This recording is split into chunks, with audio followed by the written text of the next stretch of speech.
Hey everyone, and welcome along to Seriously Risky Biz. My name is Amberleigh Jack, and this is our podcast all about cybersecurity policy and intelligence.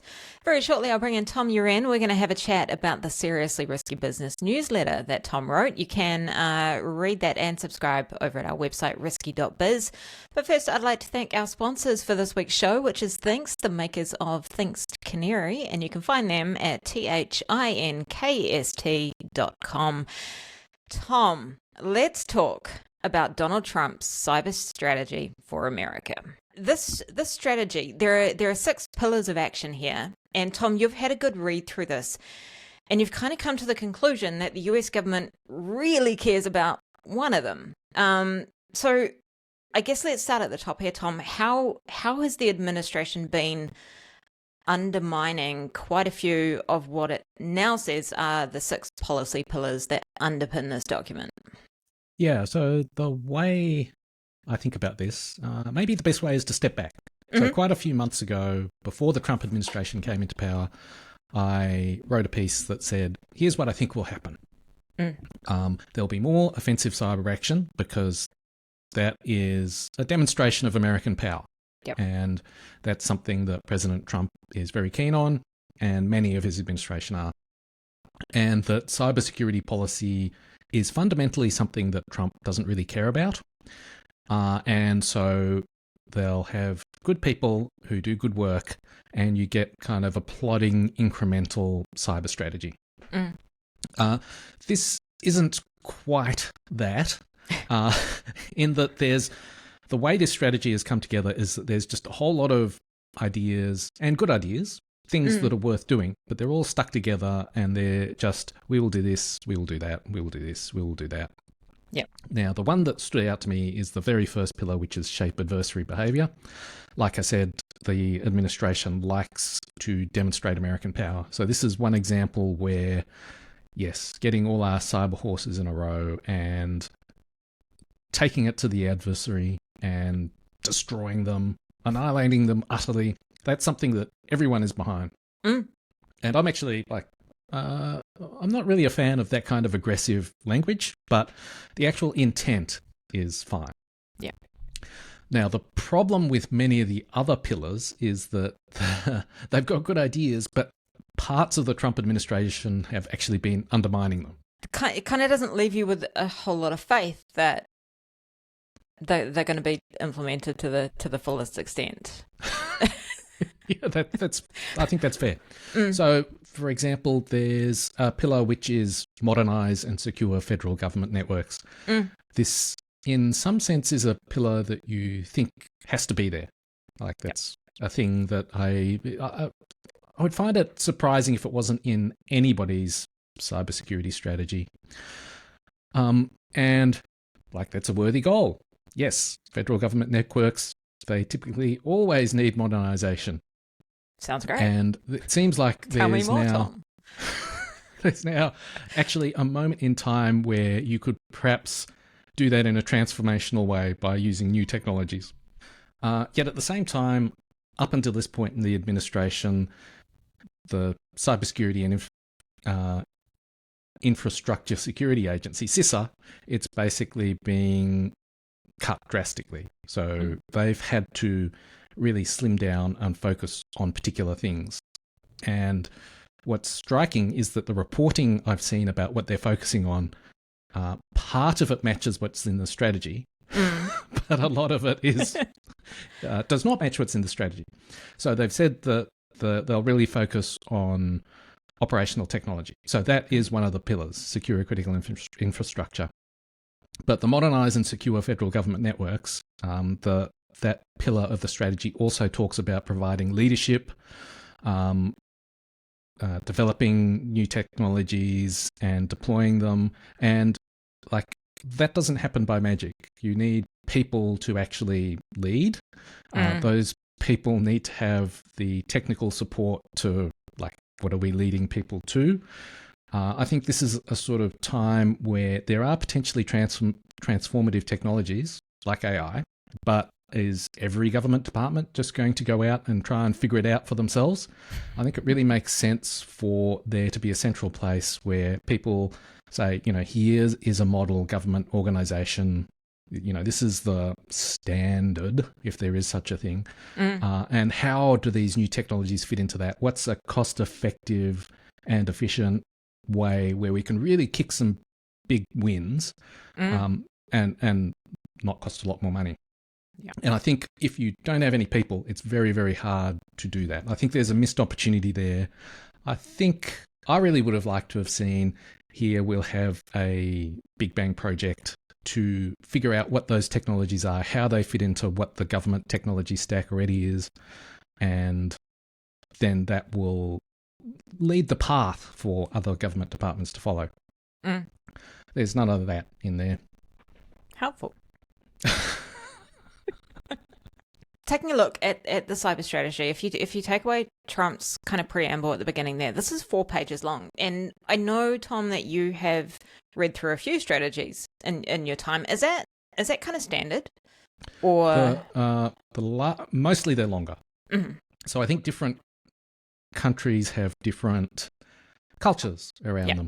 So the Australian culture, for example, is to have a lot of detail about where the money's coming from, how much you're going to spend, what project, in particular will get that amount of money. And it's down to the hundreds of thousands of dollars, what those different projects are.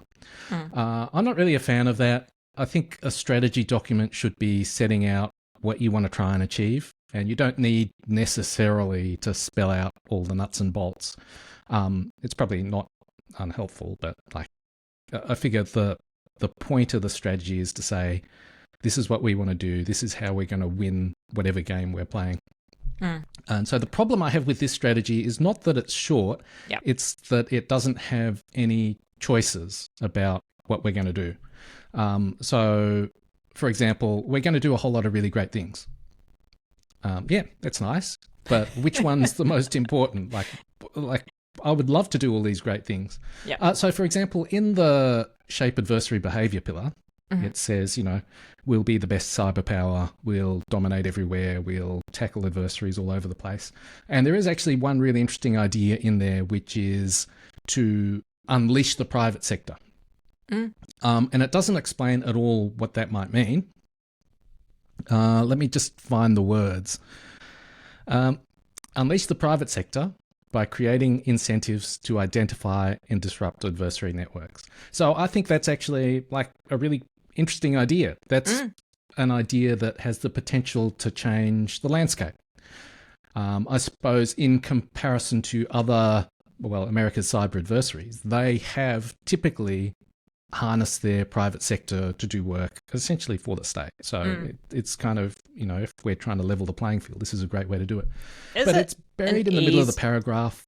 It's not even is it more important than other things? Is it something you're going to focus on? I don't know. And so it doesn't feel like that's really interesting, but it's not it's the sort of thing I would have made more the centerpiece, because you're doing all these other things anyway. They're using Cyber Command more, using FBI disruption more. You already have the tools in place to do this. This is a new thing.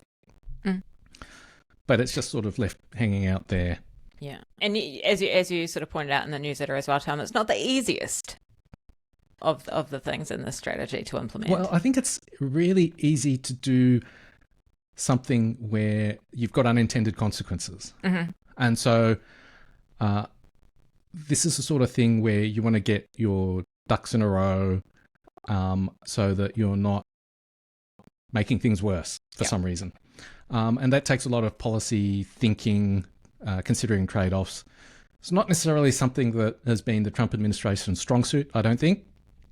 But so going back to the strategy overall, I guess my criticism is you've got this game-changing idea and it's buried in the middle of a paragraph, and it's not highlighted as here's something new and different that we're doing.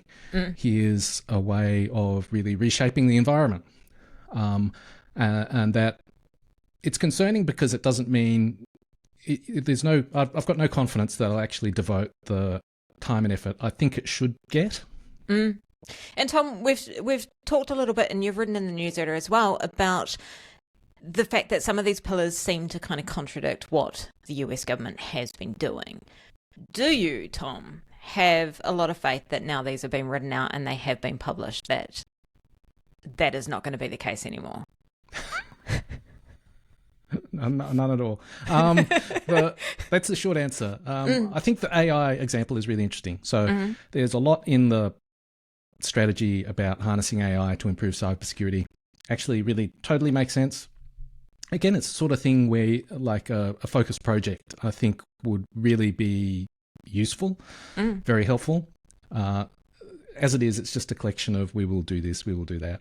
The problem, I think, is that like in the weeks before the strategy was announced, Pete Hegseth at the Department of War basically picked a fight with Anthropic.